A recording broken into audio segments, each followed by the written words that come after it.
네, 여러분 안녕하세요. 연미정입니다. 자, 이번 강의는요. 1920년대 독립운동사 파트 들어가 보도록 하겠습니다. 자, 1920년대 독립운동사는요. 여러분들 3.1 만세운동을 기준점으로 잡고 방향을 설정하시면 되겠어요. 자, 우리가 이 3.1 만세운동을 거족적인 이 민족운동을 일으켰지만 결국 이 운동은 우리가 독립을 하지 못했기 때문에 실패한 운동이죠. 그러나 실패 속에서 우리가 앞으로 독립운동을 어떻게 끌고 가야 될지에 대한 방향성이 잡혔습니다.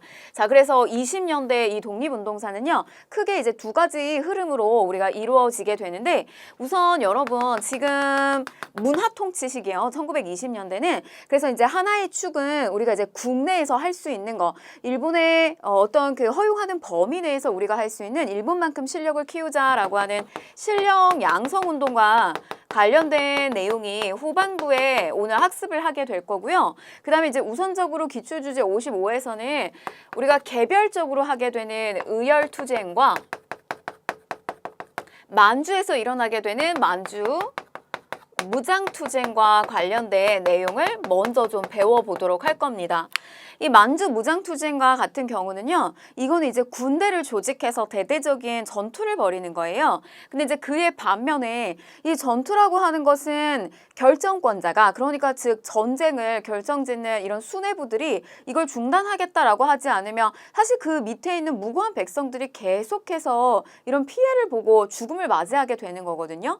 그래서 이제 이런 생각하는 거죠. 실질적으로 권한을 가지고 있는 이런 전쟁의 수뇌부들의 타격을 입힌다라는 그런 어떤 의도로 이제 개별적인 이런 의열투쟁들이 벌어지게 됩니다. 그래서 여러분들 이제 축이 공부하는 축이요. 1920년대 의열투쟁, 만주 무장투쟁, 그다음에 이제 임시정부는 계속해서 유지가 되고 있는 거고요. 국내에서는 실력 양성 운동과 관련된 내용들 요렇게 여러분들이 개괄을 잡으시면 되겠어요. 자, 그러면 먼저 우리가 의열투쟁부터 좀 한번 살펴보도록 할 텐데요. 우리가 이제 이 의열단이라고 하는 조직은 1919년에 조직이 됩니다.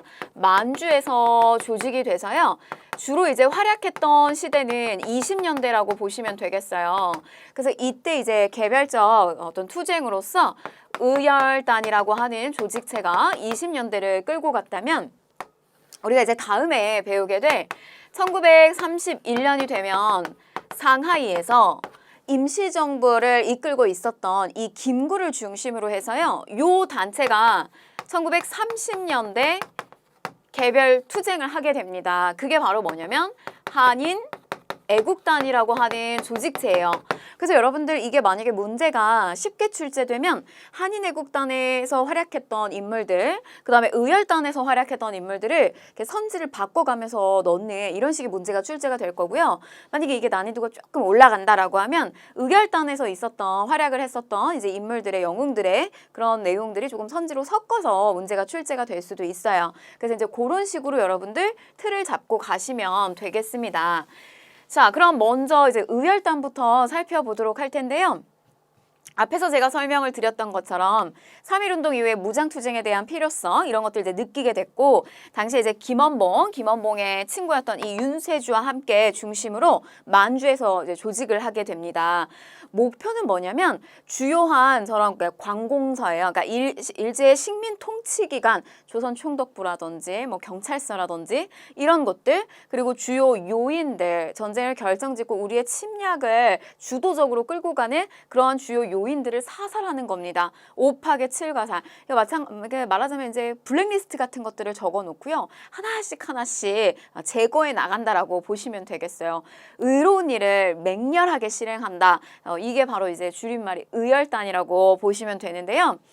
이들은 항상 이렇게 가슴속에 품고 다니는 지침서가 있었어요. 근데 그 지침서를 누가 써주셨냐면 바로 이제 역사학자이자 독립운동가였던 신채호 선생님이 이거를 써주셨습니다. 그래서 김원봉 선생이 부탁을 하셔가지고 이제 신채호 선생이 저걸 쓰셨는데 그게 바로 이제 핵심적인 내용, 이들의 목표와 활동이 명확하게 들어가 있는 조선혁명선언이에요. 그래서 저거가 아주 여러분들 시험에서 사료로 출제가 굉장히 많이 됩니다.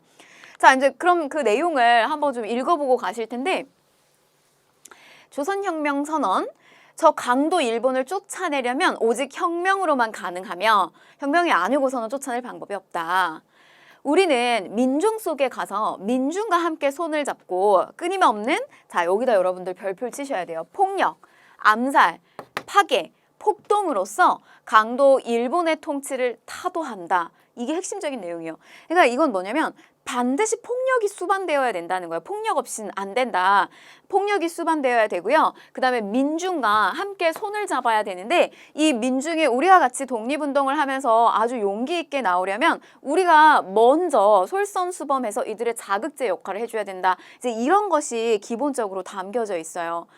이들의 모습은요, 여러분 어떤 모습이었냐면 누가 봐도 저 사람은 너무 수상해. 그러니까 경찰이 다가와서 끌고 갈 수 있는 그런 행색을 하고 다니지 않았어요.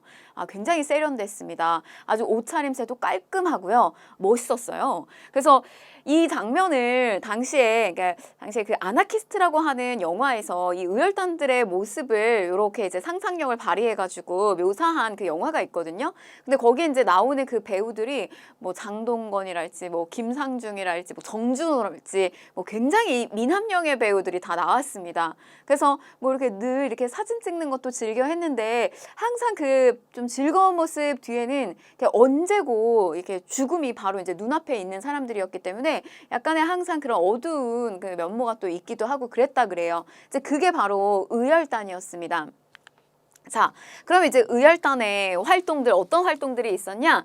자, 보시면 아시겠지만 이제 이렇게 경찰서, 그다음에 조선 총독부, 우리를 정치적으로 침탈하고 종로경찰서, 많은 그 독립 인사들을 막 고문을 하기도 하고 했던 종로경찰서, 그다음에 이제 우리의 경제적 침탈의 상징이 됐던 기구죠. 동양척식 주식회사 조선식산은행, 이런 데 이제 폭탄을 던지는 역할들을 했던 거예요.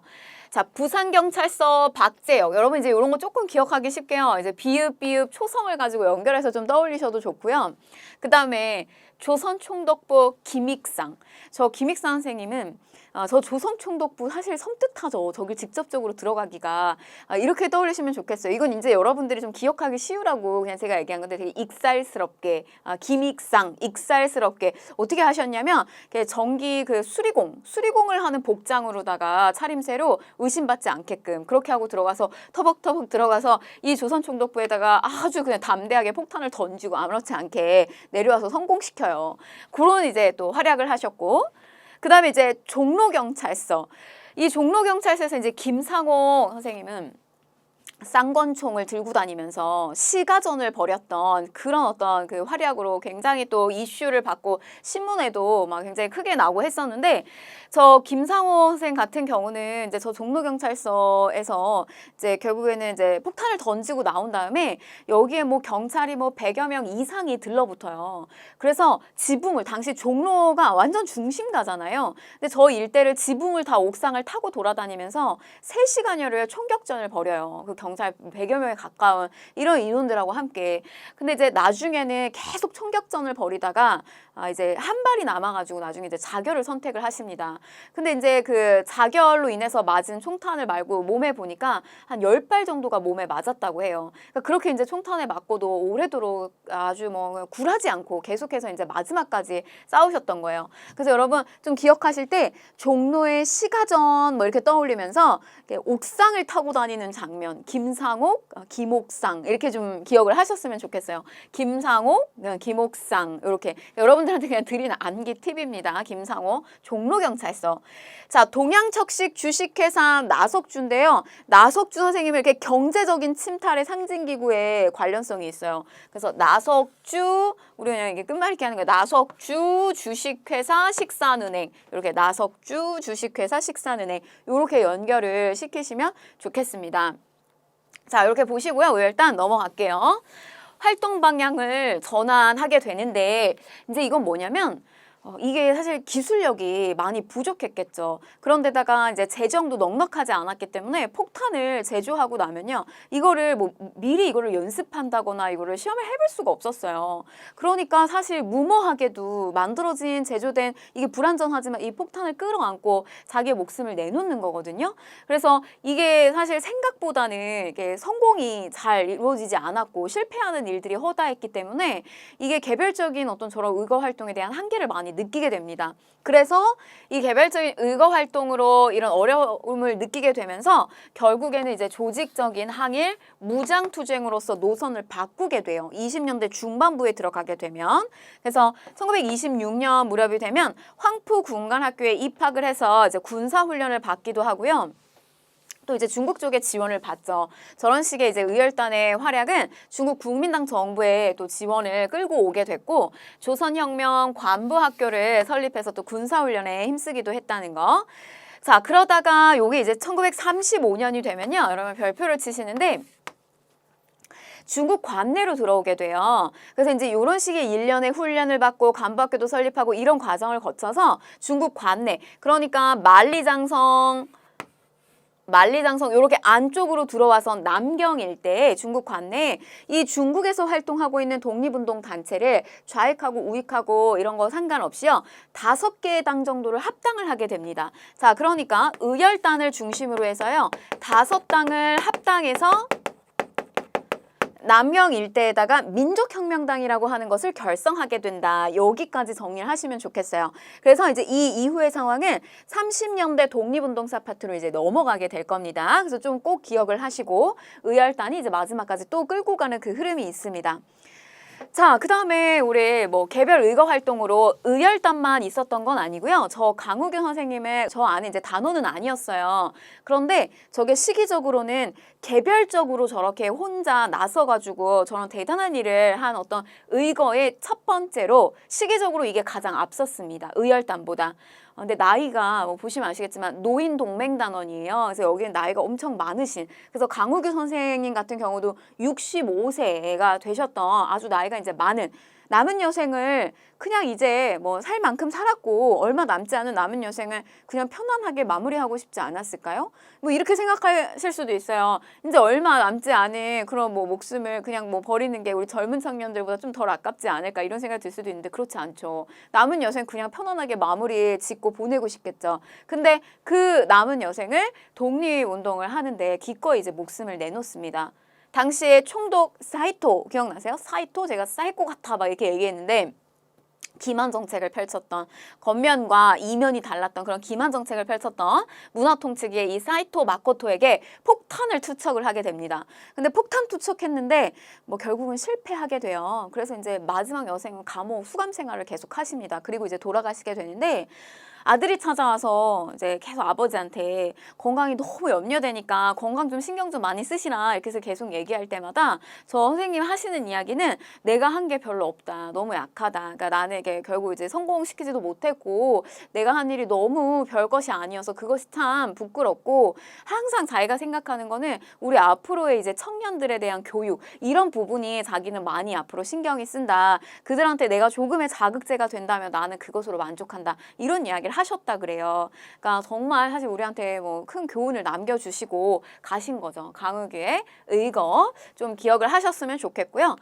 자, 그 다음에 이제 우리가 이제 넘어가서 우리가 앞에까지는 이제 개별 의거 활동을 살펴봤다면 지금 여기는 독립군을 조직해서 우리가 이제 이 독립 전쟁을 이끌어갔던 대표적인 이제 사건이에요. 그 하나는 이제 봉우동 전투를 이끌면서 활약하셨던 이제 홍범도, 그 다음에 이제 또 청산리 대첩을 이끌어갔던 이제 김자진 장관 뭐 이렇게 나오는데, 당시에 홍범도가 이끌었던 이제 대한독립군이 있었고요. 김자진이 이끌었던 봉로 군정서군이 있습니다.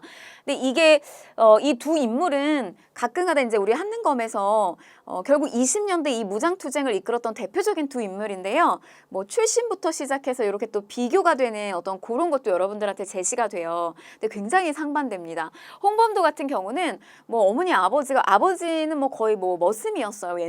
옛날로 치면 사실 이제 노비에 가까웠던 그런 머슴이었고, 그래서 집안이 뭐 굉장히 사실 그렇게 뭐 아주 뼈대 있는 양반집이거나 그렇진 않았습니다. 근데 반대예요. 이 김자진의 집안 같은 경우는 아주 부유한 집안이었어요. 명문가 안동김 씨 집안이었고, 그래서 이 두 인물은 서로 굉장히 상반된 삶을 사셨단 말이죠.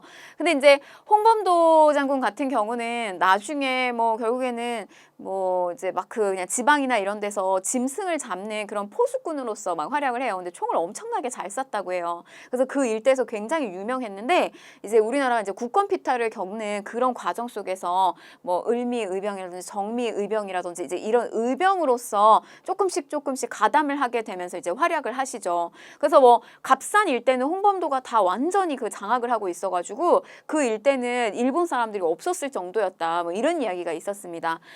마찬가지 이제 김자진 장군 같은 경우는요, 우리 이제 어디서 좀 여러분들 기억하시면 좋냐면 그 대한 광복회. 우리가 독에 찬 독립의군부 있었잖아요. 그 독립의군부 말고 우리가 공화정체를 추진하는 박상진, 김자진의 대한광복회가 있었어요. 거기에서 이제 활약을 하시고 그러다가 그것이 이제 와해가 되면서 이제 이 만주 지역 일대로 오면서 중광단을 기반으로 하는 그것이 이제 나중에 북로군정서로 개편이 되거든요. 그래서 저것을 이제 이끌어가면서 청산리 전투를 대승으로 이끌게 됩니다. 홍범도, 김자진. 자, 그럼 보실게요. 이제 20년대 독립운동사의 첫 번째 출발은 뭐가 되냐면 봉오동 전투가 됩니다. 이제 여러분들 뭐 우리가 교재에 실려 있는 지도나 이제 이런 것들 확인하시면 되는데 이제 봉오동 전투에서 첫 출발이 된다. 제가 여러분들 이거 구분을 우선적으로 하시면 된다 그랬어요. 봉오동, 청산리, 뭐 자유시 참변 이런 게 나올 건데 이게 나오면 이제 20년대 상황이구나. 여러분들 머릿속에 그렇게 그리시면 됩니다. 자, 봉오동 전투. 우리 너무 열세예요. 이들하고 이렇게 대적하기가 쉽지 않습니다. 그래서 우리는 이 적은 수의 인원으로 독립군들이 어떤 방법을 썼냐면 아주 깊은 골짜기로. 그래서 우리가 위쪽을 이제 점령을 해서 위에서도 이 일본군들의 움직임이 다 포착이 될 수 있게끔 좁은 골짜기로다가 이들을 유인한 다음에요. 매복하는 형태로다가 이런 식으로 전투를 치렀어요. 그래서 마찬가지. 저 봉오동 골짜기로다 유인을 해가지고 단숨에 매복을 해서 저걸 대승을 거두게 됩니다. 그래서 이제 이때 이끌었던 이가 바로 이제 홍범도의 대한독립군이고요. 여기에는 이제 연합부대, 뭐 대한국민해군이라든지 연합부대와 함께 같이 해서 이제 일본군의 승리를 거두게 됩니다. 자, 봉오동 전투에서 엄청 열받아요. 이 일본이 열받아가지고 근데 사실 이 지역 일대가 이제 만주 일대가 여기가 이제 중국 지역이었기 때문에 저기에다가 군대를 일본 군대를 화근한다고 해서 뭐 대대적으로 투입시켜가지고 우리 독립군 소탕하기는 좀 어려웠단 말이죠. 그래서 당시에 어떤 일을 조작을 하게 되냐면 훈춘 사건이라고 하는 걸 조작을 하게 돼요. 그래서 훈춘 지역 일대를 저 일대를 마적대, 그러니까 마적에 말 타고 다니는 도적대예요. 이런 도적대를 회유시키고 이렇게 시켜가지고 이들에게 저기 일대에 있는 일본의 뭐 공사관이나 이런 데를 일부러 불태우게 해요. 공간 같은 데를. 그래서 불태운 다음에 이거를 명분 삼아가지고 우리 너무 두렵다. 그래서 여기 이제 대부대의 군대를 끌고 오게 됩니다. 그래서 이제 여러분 요게 순서가 어떻게 되냐면 봉오동 굉장히 이렇게 핑퐁 하는 형태를 취하게 되는데 봉오동 전투 우리가 이긴 거잖아요. 근데 일본이 어떻게 하냐면 훈춘 사건이 일으켜요. 훈춘 사건. 그래서 이걸 일으켜가지고 뭘 준비하는 거냐면 이제 그 다음 전투인데요. 그 다음 전투가 바로 청산리 전투입니다. 청산리 전투.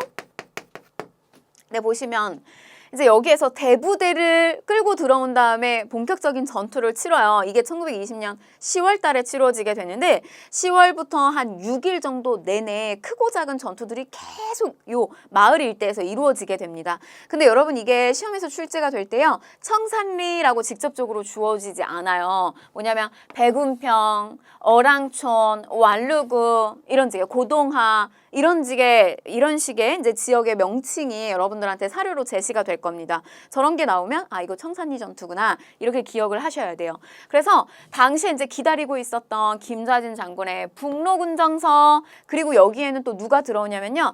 얘 혼자서 끌고 가신 건 아니에요. 여기에 합류합니다. 홍범도 그리고 대한국민해군 다 같이 연합했다고 생각하셔야 돼요. 연합부대 이렇게 해서 대승을 거두게 됩니다. 청산리 전투도.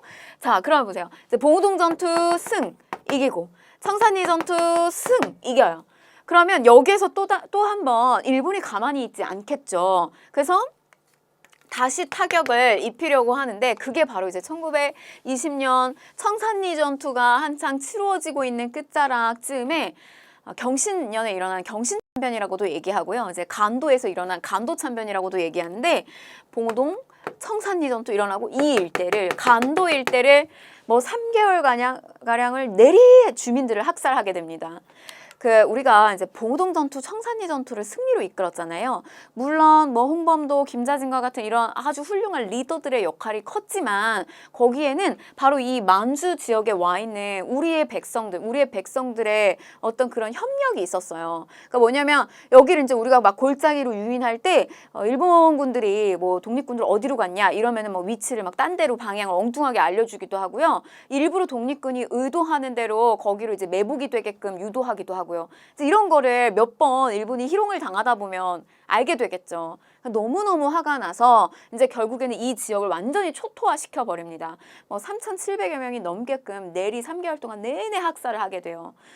그러니까 여기 뭐 피바다, 불바다가 됐기 때문에 더 이상 독립군들이 이 지역에 있을 수가 없었습니다. 그래서 이제 이들이 어디로 가게 되냐면, 자, 우선 여기 써드릴게요. 이렇게 이제 간도, 참변. 그래서 이들이 어디로 가게 되냐? 이제 위로 올라가게 되는데 여기 이제 10년대쯤에 우리가 요렇게 쭉 경계가 요렇게 넘어가는 요 일대 한인들이 흥하는 곳이다. 밀산부 한은동이라고 하는 곳을 우리가 이제 1910년대 여러분들 독립운동의 특징은 독립운동 기지를 만들어 놓는 거였잖아요. 바로 이제 그 지점에 가서요. 이 밀산부에 집결을 하면서 독립군들을 다시 한번 체제 정비를 하게 됩니다. 그래서 그때 이제 서희를 총재로 하는 대한 독립군단을 결성을 하게 된다. 그래서 서희를 주축으로 하게 되는 대한 독립군단을 결성을 하게 되더라까지 이렇게 보시면 되겠어요. 자, 그래서 이제 다시 한번 군열을 정비하고 이렇게 체제를 잡고 이렇게 하고 있는 도중에 러시아 쪽에서 이제 부름이 와요. 이거 뭐냐면 우리 독립군들을 도와주겠다라고 하는 그런 이제 손길이 오게 됩니다. 자, 그런데 이제 이게 어떤 일이냐면 이제 러시아 자유시에서 지금 러시아의 상황은요, 안에 내전이 일어나고 있었던 상태였어요. 그래서 러시아에서 혁명이 일어났잖아요. 그래서 혁명군 세력이었던 이 적세군과 그 다음에 이제 혁명을 반대하는 반혁명군 세력인 백세군의 싸움이 일어나고 있습니다. 내전이 일어났어요. 근데 이제 이 적세군 쪽에서 우리를 도와주겠다. 근데 일단은 우리가 치루어지고 있는 이 내전 속에 같이 합류해가지고 백세군을 뭐 토벌하고 이기는데 뭐 같이 이제 합류를 하게 되면 그런 다음에 이제 너희를 지원해주겠다. 이제 이런 어떤 그런 권유가 들어와요.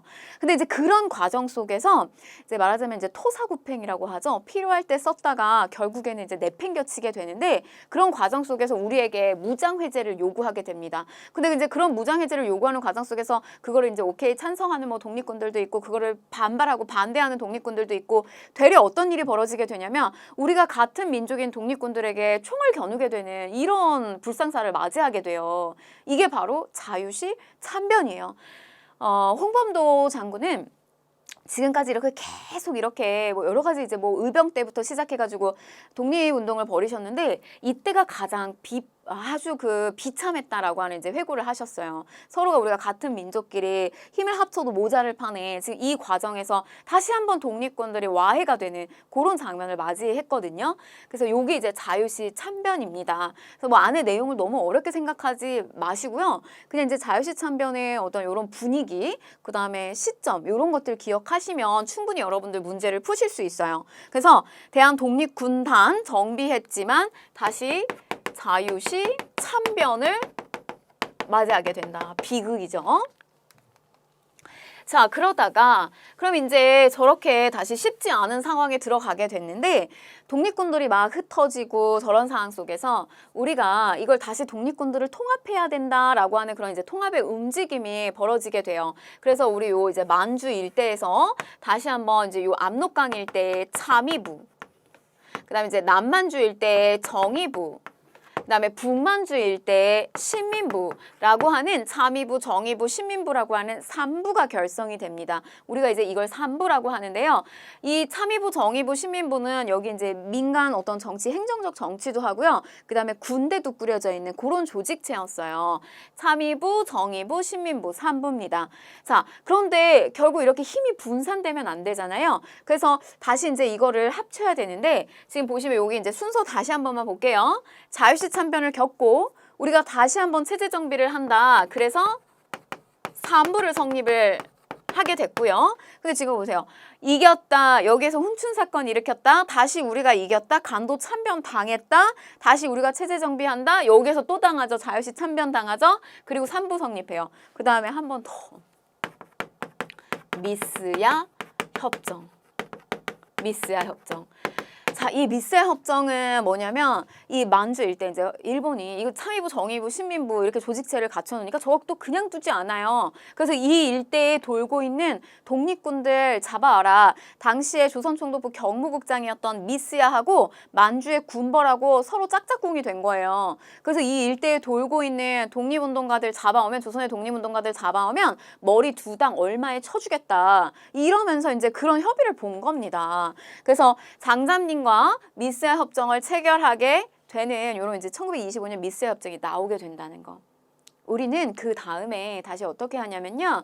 이 참의부, 정의부, 신민부를 하나로 모으려고 하는 이제 우리가 이런 표현을 쓰거든요. 민족 유일당 운동이라는 표현을 써요. 이렇게 하나로 모으려고 하는 유일당 운동의 바람이 붑니다. 그러나 이제 결과적으로 그런 유일당 운동의 바람은 하나로 합쳐지지는 못해요. 그래서 남만주에서 하나로 합쳐지게 되는데 그렇게 합쳐진 게 남만주 국민부, 남만주 국민부, 북만주 일대가 합쳐지면서 혁신의회 요렇게 이제 두 조직체로 합쳐지게 됩니다. 자, 그래서 보시면 북만주에서 혁신의회, 그다음에 남만주에서 국민부 이렇게 되는 거예요. 여기 이제 20년대 후반의 상황이고요. 그러면서 이제 북만주에서는 한국독립당, 남만주에서는 조선혁명당으로 이렇게 이제 당 체제가 나오고 요 산하에 군대도 나옵니다. 군. 여기도 마찬가지요. 군이 나와요. 그래서 한국독립군, 조선혁명군 이렇게 나오게 될 겁니다. 이게 여러분 이제 이렇게 두 세력으로 조직이 되면서 이게 나중에 이제 30년대 가면 어떻게 되냐면 여기에 중국의 단체들과 같이 한중 연합작전을 벌이게 되는 것이 30년대 독립운동사의 핵심이에요.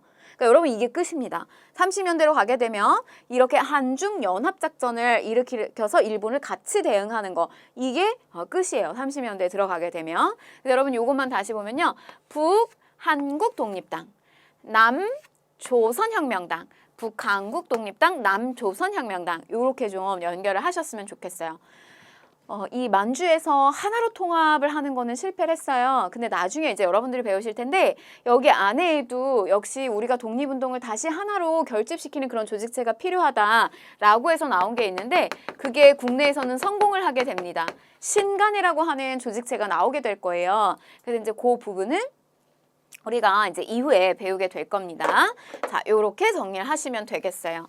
자, 그러면 문제 좀 하나 풀어보도록 할게요.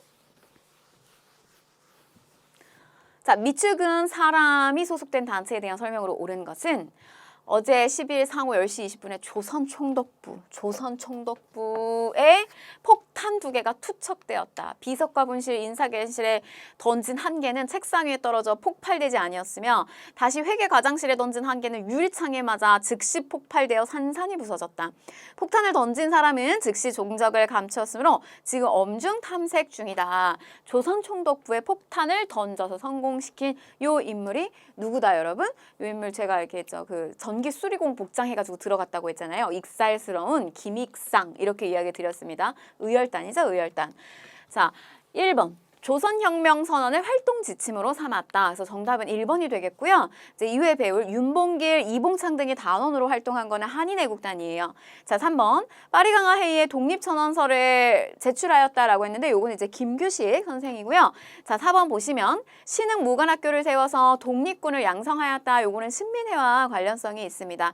자, 5번. 독립군 비행사 육성을 위해서 한인 비행학교를 세웠다. 요것도 이제 대한민국 임시정부와 관련성이 있습니다. 이렇게 이제 정답 1번 고르실 수 있을 거예요. 자, 다음 문제 하나 풀어볼게요. 다음 사건이 일어난 이후에 사실로 옳은 것을 보기에서 고른 것은 이렇게 나온다고요. 천수평, 어랑촌, 고동아 이렇게 나올 거예요. 천수평에서 북로군정서의 기습 공격을 받아서 참패한 일본군은 그들을 추격해서 어랑촌으로 들어갔다. 이런 내용이 나오죠. 그래서 치열한 접전 끝에 일본군에게 큰 승리를 거두었다. 청산리 대첩이죠. 자, 그럼 이제 보시면 기억. 13도 창의군이 서울진공작전을 추진하였다. 그래서 13도에서 의를 들어가지고 의병의 활동이에요. 서울진공작전. 이건 여러분 정미의병과 관련이 있잖아요. 그러니까 앞으로 빠지는 거죠. 자, 니은. 일제가 중국 군벌과 미스야 협정을 체결하였다라고 했습니다. 그럼 여러분 이게 그 청산리 전투가 1920년대 상황이라고요. 그러니까 미스야 협정 이렇게 바로 들어갈 수 있겠죠. 이거 맞는 내용. 자, 디귿 보시면 일제가 이른바 남한 대토벌 작전을 전개하였다라고 했습니다. 서울진공작전 추진했는데 이거 정미의병 실패했어요. 그리고 난 다음에 이 이후에 뭐 산발적인 어떤 의병 활동이 일어났는데 다시 한번 이제 일본이 저 남한 대토벌 작전을 해서 초토화를 시키게 됩니다. 요것도 정미의병하고 같이 끌고 가셔야 돼요.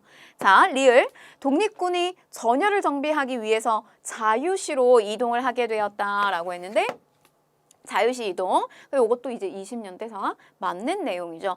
전열했다가 자유시의 부름을 받아서 갔는데 오히려 자유시 참변을 겪게 됐잖아요. 그래서 리을도 맞는 내용이 되겠습니다. 그래서 정답은 니은하고 리을 이렇게 되겠네요.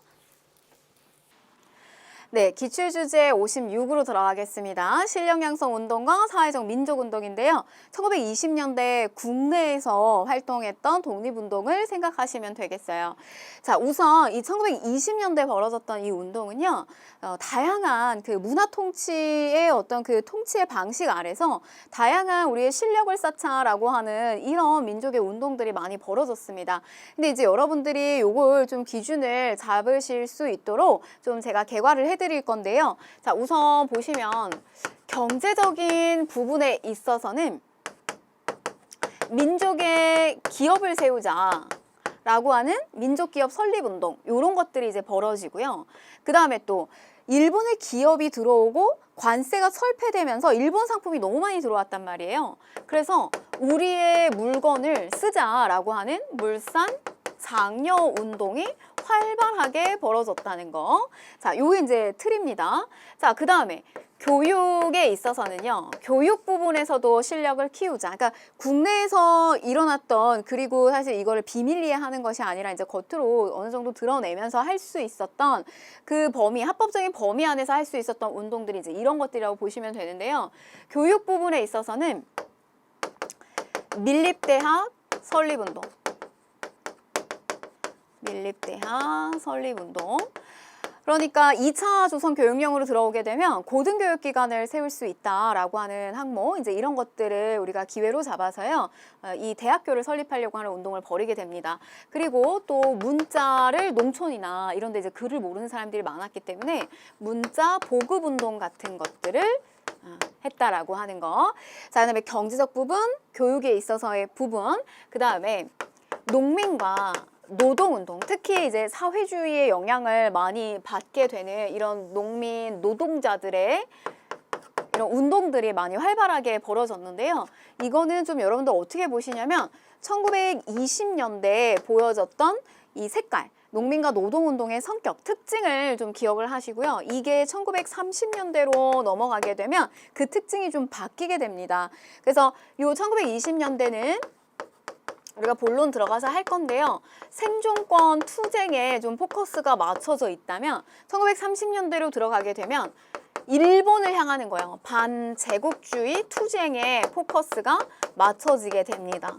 그래서 이제 이런 부분들 좀 기억하시면 좋겠고, 그 다음에 또 사회에 각계 차별받고 있었던, 숨죽이고 있었던 각계 각층의 여러 운동들이 일어나게 되는데요. 나이가 어리다고 무시하지 말아라, 어린이를 존중해라 라고 하는 이제 소년들의 어떤 입장들, 그 다음에 또 여성들의 대변, 그리고 또 뭐 소년, 여성이라든지 그 다음에 이제 백정, 요렇게 좀 잡아 드릴게요. 그래서 요 정도의 골격을 잡고 보시면 훨씬 여러분들 이 안에다 살을 채우기가 좋을 겁니다. 그래서 요렇게 가실게요. 자, 그럼 이제 먼저 보실게요. 물산장려 운동인데요. 우리가 이제 여기에서는 뭐 여러 민족 기업들을, 우리 회사령이 폐지가 됐잖아요. 1920년대 회사령령령령령이 폐지가 되면서 신고만 하면 기업을 세울 수 있었어요. 그래서 조선에 여러 그 민족 기업들이 많이 세워지고요. 근데 이제 한편으로는 일본의 회사도 많이 생기더라. 그래서 일본 회사와 그다음에 일본의 상품이 관세 철폐로 인해서 일본의 상품이 마구마구 들어오니까 이 조선의 기업가들이 위기의식을 느껴서 어떻게 하느냐, 토산품 쓰자. 국산품 애용해라. 이게 바로 이제 물산 장려 운동입니다. 조선 사람 조선 것, 내 살림 내 것으로. 이런 등의 구호를 내세우면서 운동이 벌어졌다는 거죠. 자, 어디에서? 평양에서 조만식의 주도로 우리가 그래서 뭐 인도의 그 비폭력 불복종 운동을 하는 데 있어서의 뭐 인도에 간디가 있었다라고 하면 우리나라에서는 조만식이 있었다 이런 표현을 해요. 그러니까 폭력을 휘두르지 않고 일본에 대응했던 그런 운동이라고 이제 평가를 하는 거죠. 그래서 조선물산 장려회가 조직이 되면서 시작이 됩니다. 평양에서 조만식. 이거 여러분 대구에서 서상돈 이거는 뭐죠? 돈을 갚자, 빚을 갚자. 이거 국채보상 운동이죠. 그래서 두 개를 잘 섞어서 내니까 여러분들 좀 기억을 잘 하셨으면 좋겠고요. 자작회, 이거 스스로 만든 거 우리 거 쓰자라는 표현입니다. 토산품 쓰자, 애용 사랑하자, 토산 애용 부인회 등 다양한 단체가 참여를 하게 됩니다. 자, 그런데 한계가 있어요. 사회주의자들이 이걸 반대합니다. 왜냐하면 여러분 제가 이 사회주의자는 어떤 특징을 갖냐라고 이야기했냐면 개인 소수가 생산수단, 기업이나 공장이나 이런 것들을 개인이 가져가는 것이 아니라 이걸 국가가 운영을 하면서 좀 이렇게 사회 전체의 이익을 추구하는 게 사회주의거든요. 근데 저 사회주의자들은 이 물산장려 운동을 하게 되면 유산계급인 이 자본가, 부르주아의 상인의 이익만 도모하는 운동이라고 보는 거예요.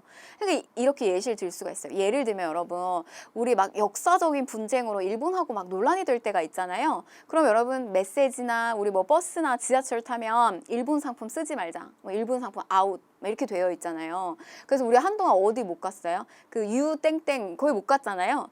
약간 거기 가면은 좀 이렇게 뭔가 내가 이렇게 매국노가 된 것 같고 이런 느낌이 들죠. 그래서 거기를 이제 못 감으로 인해서 우리나라 이제 국산 제품을 쓰기 시작을 했어요. 근데 여러분 이제 생각해 보세요. 이게 어떤 생각이 드냐면 나는 그 전에 일본의 그 유땡땡의 회사를 그 기업을 가면서 뭐 값싸고 그래도 괜찮다고 생각했던 물건들을 많이 사서 썼어요. 근데 이게 만약에 이제 그 회사를 못 쓰게 됨으로 인해서 다른 회사를 이제 선택해서 가기 시작했는데 그렇게 되다 보면 그 회사에 그 회사를 운영하는 사장이 배가 부르는 거잖아요. 나는 어때요, 나는 똑같죠, 사실. 내가 이쪽 회사를 갖다 쓰나, 내가 이쪽 회사를 갖다 쓰나. 근데 예를 들면 이쪽 회사가 더 물건값이 이게 너무 찾는 사람은 많아지는데 물건은 없어. 그 물건값이 비싸질 수도 있는 거고. 뭐 예를 들면 질이 별로 또 생각했던 것보다 내가 생각했던 것보다 뭐 별로일 수도 있는 거고요. 그러니까 이런 상황을 맞이할 수 있다 이거예요.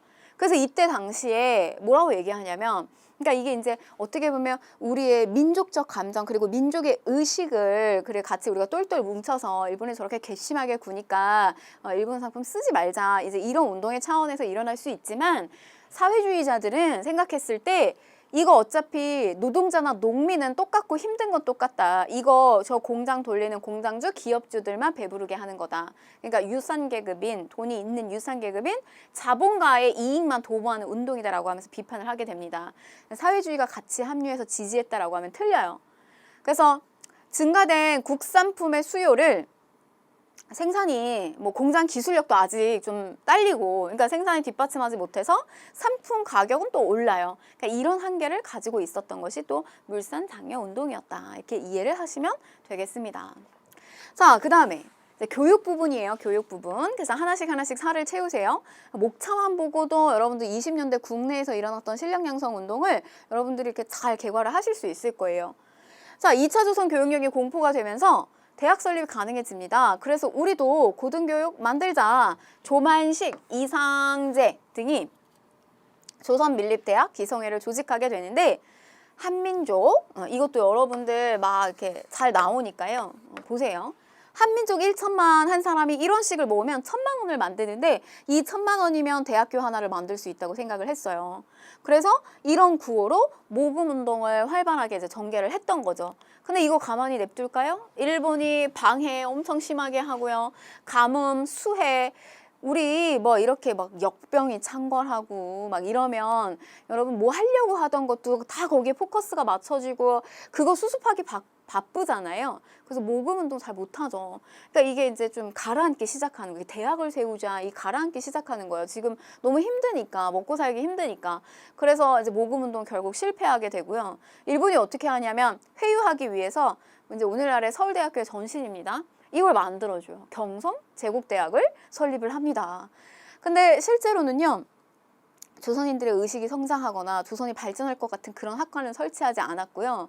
실제로 저 대학교 이후에 졸업생들을 보게 되면 비율도 일본 학생들이 많았어요. 그러니까 그냥 우리 쪽에서 만드는 고등교육기관 못 만들게 하려고 저걸 대신 세워준 거죠. 자, 그 다음에 문맹퇴치운동.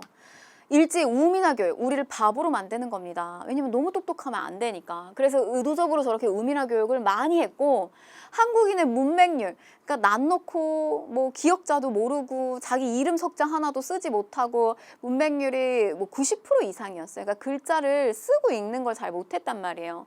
근데 이제 저런 상황 속에서 이렇게 지식을 좀 어느 정도 글자도 쓸 수 있고 이렇게 계몽을 시켜야 된다. 이런 어떤 관심이 증가를 하게 됩니다. 그래서 1929년, 34년 문자를 보급하는 문자보급운동 조선일보 신문사에서 주도를 해요. 아는 것이 힘, 배워야 산다. 이런 표어 아래 전개가 됩니다. 그래서 한글 교재인, 뭐 한글 원본 같은 것들 간행하기도 하고요. 자, 그 다음에 이제 30년대 초반이 되면 분하로드 운동, 이게 러시아어예요. 러시아어로 민중 속으로 들어가서 깨우치게 해야 된다 이겁니다. 배우자, 가르치자 다 함께 분하로드. 그래서 이제 좀 이렇게 학교를 다니고 그래도 어느 정도 좀 공부를 하고 이런 지식인들층이 농촌 사회에 들어가서 저렇게 이제 뭐 교육도 해주고 가르쳐 주기도 하고 이런 일들을 많이 했었어요. 이거 어디냐? 동아일보에서 했습니다. 동아일보. 근데 이거 앞에는 조선일보잖아요. 근데 여기는 동아일보잖아요. 근데 이걸 두 개를 섞어서 낼 수도 있거든요. 근데 그럴 때 여러분 너무 기억이 안 나면 이렇게 하시면 돼요. 요새 잘 안 나오는데 부하걸 이렇게 하시면 좋습니다. 부하걸. 그래서 분하로드, 동아일보, 부하걸 안 까먹으실 거예요. 부하걸, 분하로드, 동아일보. 자, 이걸 중심으로 문맹타파와 그다음에 근검절약 그리고 미신 너무 이렇게 낡은 어떤 관습이나 미신 같은 것들 이런 것들도 타파하는 계몽운동도 전개를 합니다. 자, 그 다음에 이제 농민운동과 노동운동인데요. 러시아에서 혁명을 성공했잖아요. 그래서 농민과 노동자가 중심이 되는 이런 체제가 탄생을 했다고요. 그러니까 그런 게 이제 우리나라에도 들어와서 영향을 끼치게 되는데 농민운동. 제가 이거를 20년대와 30년대로 나눠서 좀 보라고 했습니다. 일단 기본적으로 1920년대, 그러니까 1920년대 이들이 요구하는 건 뭐냐면 그러니까 생존권의 문제예요. 그러니까 내가 이 소작료가 너무 비싸서 우리 가족들 내가 아무리 농사를 지어도 우리 가족들 다 배고파서 굶어 죽겠다. 소작료 낮춰달라. 그러니까 보통 땅을 빌리면 2분의 1 정도 생산량의 2분의 1 정도 줬다고요. 이런 소작료가 점점 올라갔던 거죠. 그리고 소작권을 함부로 마음대로 막 주고 이런 것들. 그래서 어느 날 갑자기 일자리를 잇는 거죠. 노동운동 마찬가지. 임금 인상, 임금 너무 하루 종일 일해도 너무 배가 고프고 노동 조건 지켜달라, 노동 시간 이런 거 지켜달라. 그 당시에 이제 조선 농민총동맹, 조선 노동총동맹 시기가 뭐 27년 무렵이다라는 거 좀 체크하시면 좋겠고요. 이게 이제 대표적인 사건을 물어볼 거예요. 그래서 이제 농민운동은 전라남도 암태도 소작쟁이. 1923년, 1920년대 초반에 성공했습니다. 여러분 저거 성공했어요. 그러니까 성공한 거 우리 일제강점기 때 계속 좌절하고 실패하고 이런 거 많이 나오는데 저 암태도 소작쟁이는 성공합니다. 당시 이제 저 암태도의 소작쟁이들이 그 지주 문제철 횡포 2분의 1, 50% 내는 거잖아요. 생산하고 나면 절반 정도 주는 거예요. 지주한테 땅 빌려줘서 고맙다. 그래서 주는 건데 저게 70%까지 늘어나요. 소작료가. 그러면은 이 말은 뭐냐면 농사를 그냥 다 짓고 완전 거의 노예죠, 노예. 노예처럼 70%를 다 갖다 주는 거예요. 그래가지고 저거 소작쟁이 했는데 성공해요. 성공합니다. 소작료 인하에 성공을 했다는 거. 자, 그 다음에 노동운동. 1929년 원산 노동자 총파업인데요. 노동자들의 파업입니다. 석유, 원산에 위치한 석유 회사에서 일본인들이 막 한국인 노동자들 구타하면서 발생이 됐어요. 근데 이게 뭐냐면 이 사회주의 영향을 받고 노동자들이잖아요. 노동자는 국내에 있지 않잖아요. 국내만 있지 않잖아요. 이게 세계적으로 퍼져 있잖아요. 그래서 일본, 프랑스 등지에 노동단체로부터 격려 전문을 받으면서 응원, 지지하는 이런 분위기도 보여졌습니다. 원산 노동자 총파업. 얘가 23년 초반인데 요거는 29년의 후반이네요. 자, 그 다음에 이것도 한번 보실게요. 30년 초반인데 강주령의 고공농성인데요. 이거 여성이에요. 을밀대라고 하는 그 건축물 위에 올라가가지고 거기에서 8시간을 넘게 내려오지 않고 고공농성을 해요. 그래서 이게 이제 어떤 의미가 있냐면 최초의 고공농성, 높은 데 올라가가지고 내려오지 않고 계속 자기의 의지를 이렇게 피력하는 거. 그런 고공농성 최초로 보고 있습니다. 강주령의 고공노성. 그래서 임금삭감에 반대하면서 이거 누구라도 이 지붕에다가 사다리 이렇게 올려가지고 나 내리려고 하면 나 여기 지붕 아래서 나 떨어져서 죽어버릴 거다. 막 이렇게 막 엄포를 댈 정도로 되게 강력하게 항의를 했던 여성이에요. 자, 그 다음에 그런데 이제 이게 30년대로 가게 되면 색깔이 바뀐다고요. 처음에 20년대의 성격에서는 생존권 투쟁적 입장에 소장료를 낮춰달라, 노동시간 지켜달라 이런 거에 포커스가 맞춰졌다면 이게 이제 30년대로 넘어가게 되면요. 근데 이게 원인이 뭘까? 이렇게 농민과 노동자가 힘든 그 원인이 뭘까? 그거는 일본, 이 일제가 우리나라를 식민지로 삼으면서 우리나라를 이렇게 무자비하게 탄압한 결과다. 그래서 포커스가 항일운동에 포커스가 맞춰지는 거예요. 그러니까 성격이 여기까지 더 확장이 되는 거죠. 그래서 30년대가 되면 사회주의 세력하고 연계가 되면서 비합법적이고 혁명적이고 더욱더 급진적이고 센 농민 노동조합 중심으로 전개가 되는 것이 30년대의 농민 노동조합의 적의 노동운동의 특징이에요. 30년대에. 자, 다음. 각계각층에 여러 운동들이 있다라고 제가 요 개괄을 해드렸어요. 소년운동, 여성운동.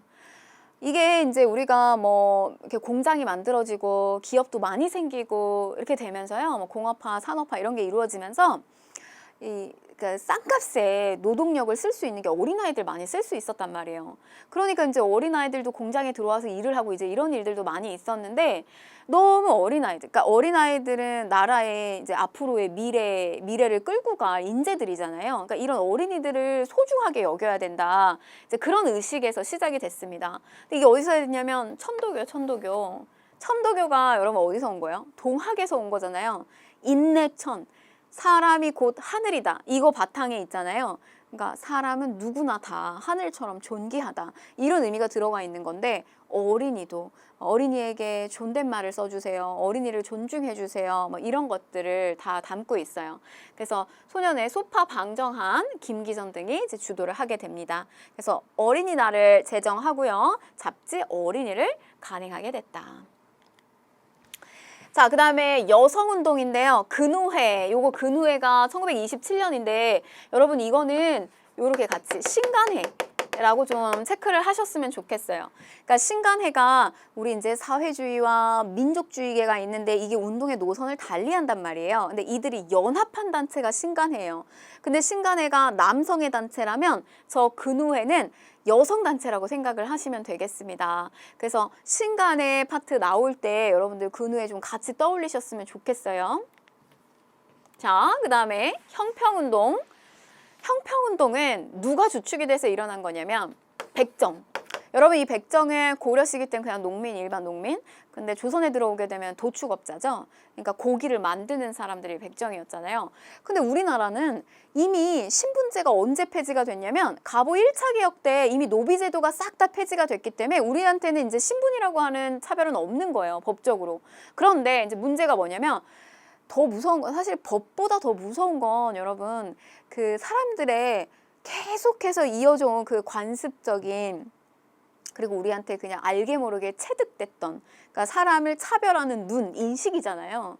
그게 여전했던 거예요. 이 백정들은. 법적으로는 문제가 없어요. 근데 사람들이 저 백정에 이제 이 시기가 되면 아무리 백정이라고 하더라도 돈도 생기고요. 경제적으로도 좀 여유가 있는 사람들이 생겨요. 백정이어도. 그래서 학교도 자기 자식들 입학하고 막 이렇게 하는데 반대합니다. 학부모들이. 백정희 자식은 우리 자식이랑 같은 학교에 입학해서 공부하게 할 수 없다. 저런 게 이제 저 시기에도 있었던 거여서 다 내보내려고 하고. 그래서 너무 억울하다. 사회적 편견이죠. 사회적 편견과 차별이 너무 아직까지 존재하는 거에 대해서 이제 맞서서 이런 이제 운동을 벌이게 됐다는 거예요. 그래서 어디에서? 진주에서 결성된 조선형평사를 중심으로 이게 전국적으로 확산이 됩니다. 그래서 이제 이게 나중에는 사회주의 연계되면서 민족 해방, 그리고 신분 해방, 이런 이제 운동까지도 연결이 된다라고 보시면 되겠습니다. 형평운동. 자, 그럼 문제 한번 풀어볼게요. 자, 다음 자료에 나타난 민족운동에 대한 설명으로 옳은 것을 보기 위해서 골라라라고 했는데, 자, 보시면 우리의 소유는 점점 줄어가고 살림살이는 나날이 가난해진다.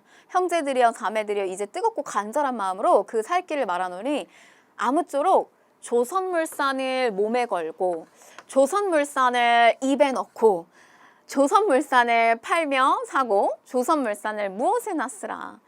비싸도 그리하고 좀 비싸도 그리하고 불편하여도 그리하며 곱지 못하여도 달지 아니하여도 아무렇든지 그리고 많이 만들기를 힘쓰라. 깨달은 동시에 실행하자. 좀 불편하더라도 좀 비싸더라도 우리 걸 쓰자 이거예요. 그러니까 이거는 여러분 어떻게 생각하면 이게 이제 개인주의가 강한 이런 서구의 나라에서 살펴봤을 때 이런 이야기는 진짜 받아들이기가 어렵죠. 내가 비싸고 품질도 별로 안 좋은데 나라를 위해서 이렇게까지 해야 되나. 근데 우리 민족은 좀 달라요. 그러니까 우리의 어떤 그 민족성, 이 민족주의라고 하는 거, 이 감정이 우리나라는 다른 나라로부터 우리나라가 완전히 이렇게 빼앗긴 그런 어떤 경험이 있잖아요. 그래서 우리한테 되게 중요한 건 우리나라를 지켜야 된다라고 하는 그 애국심이 그게 이제 이렇게 피로 통하는 DNA가 아니라 이런 역사 DNA가 우리 모두한테는 있어요. 이 대한민국에 살고 있는 우리한테는. 그래서 이렇게 막 나라가 힘들었을 때, 그리고 뭐 예를 들면 막 우리나라가 이제 막 빚을 지게 되고 달러가 막 없어가지고 나라가 막 경제적으로 위기에 처해 있을 때 금모으기 운동 같은 거, 가락지, 애기 돌반지 이런 거 빼가지고 어머니들 그런 거 다 가지고 나온 거 아니에요? 그러니까 그런 게 바로 이제 이런 데서 다 이렇게 체득이 돼서 나오는 겁니다. 나라를 지키려고 하는 그 마음. 자, 그럼 이제 보실게요. 기억 보시면 조만식 등의 주도로 평양에서 시작되었다. 그렇죠. 울산장려운동 맞는 거고요. 니은 자작회, 토사내용, 부인회 등이 활동하였다. 맞는 내용이죠. 자, 국채보상, 기성회를 중심으로 전개되었다. 저거는 돈을 갚자잖아요. 국채보상. 그러니까 이건 아니죠. 자, 일본, 프랑스 등의 노동단체로부터 격려 전문을 받았다. 이거는 원산 노동자 총파업과 관련된 내용이죠. 그래서 정답은 기억하고 니은 이렇게 보시면 되겠습니다. 자, 우리가 이렇게 해서요 20년대 독립운동사도 진행을 했고요. 다음 시간에도 이어서 이렇게 진행을 해보도록 하겠습니다. 네, 오늘도 고생하셨습니다.